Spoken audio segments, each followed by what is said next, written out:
There's a quiet confidence many people who grew up in the 1970s seem to have.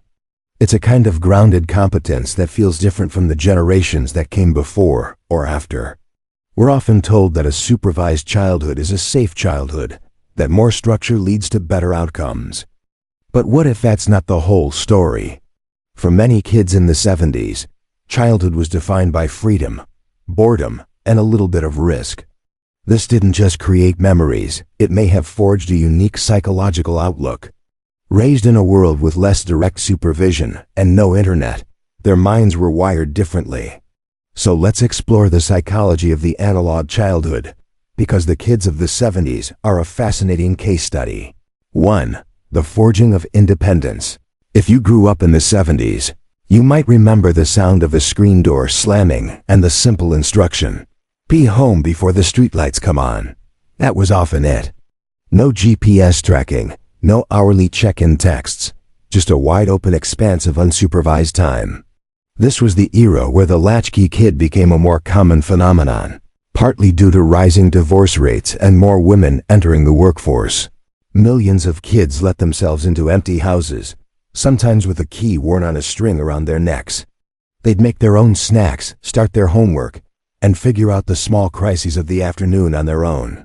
For many, this daily routine wasn't seen as neglect. It was just normal. And psychologically, it could be transformative. Every afternoon was a small lesson in self-reliance. It wasn't about an adult telling them, "You can handle this," but about them living it, day after day. This consistent, low-stakes practice of autonomy helped build a powerful internal locus of control, the core belief that you are the agent of your own life. Research today shows that unstructured time is vital for developing executive functions like planning, problem-solving, and self-regulation. In adulthood, this can manifest as a person who is profoundly self-reliant. They're often the employees who don't need micromanaging, they just figure things out. They might be the friends who show love through action, by fixing a broken faucet or showing up to help you move. But there can be a shadow side to this independence. Having learned from a young age that you have to be your own primary caregiver, many from this generation may find it difficult to ask for help. They might push through exhaustion and normalize burnout because they were conditioned to handle things on their own. 2. The gift of analog patience. Before the internet, before streaming services, before dopamine became a business model, there was boredom. A full Saturday with nothing to do. When a child of the 70s announced, "I'm bored," the parental response was often, "Go find something to do," and they did. They read the same comic book 3 times, built blanket forts, or just lay in the grass watching clouds. This wasn't just passing time. It was a profound mental workout. That empty space forced the mind to become a generator, forging imagination and creativity from silence. It was also a training ground for delayed gratification.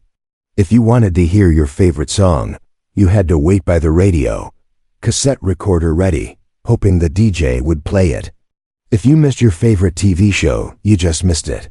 Cliffhangers lasted a whole week.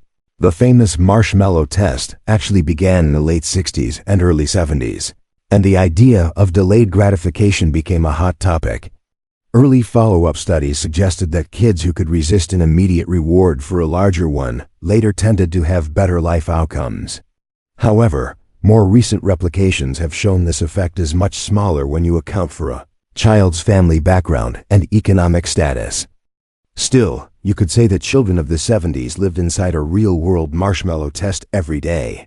This environment may have helped create adults with a rare kind of analog patience, an ability to stay calm during chaos, think before reacting, and tolerate the uncomfortable space between effort and reward. 3. The deep need for real connection. Friendships in the 1970s were forged in person, on playgrounds and in backyards, often without adult referees.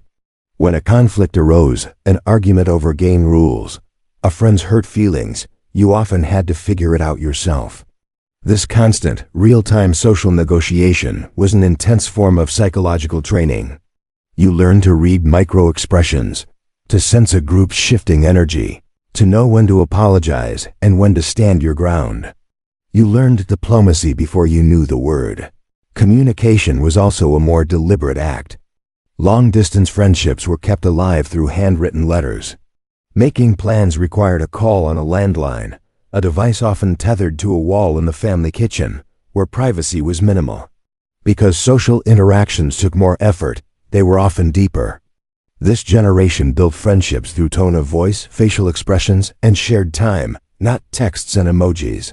As a result, adults who grew up in the 70s often value deep, real conversations over superficial small talk. They can sometimes read a room with an almost uncanny accuracy, sensing tension or unspoken feelings instantly. This is a skill born from having to pay close attention to subtle social cues. While they might seem guarded at first, their trust, once earned, tends to be deep and long-lasting.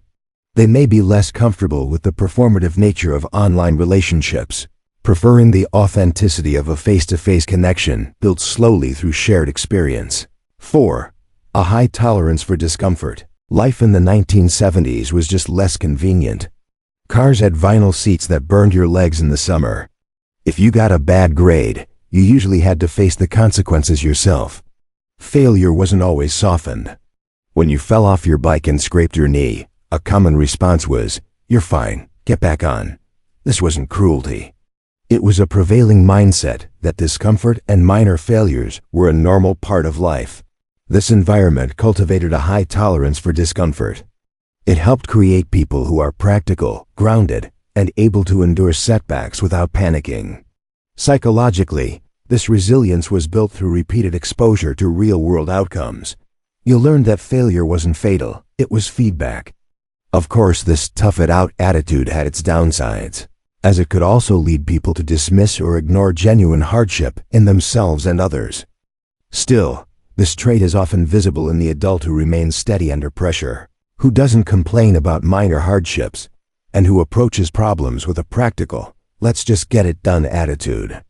They tend to be less dependent on external validation because they learned early on that their own grit was their primary tool for navigating the world.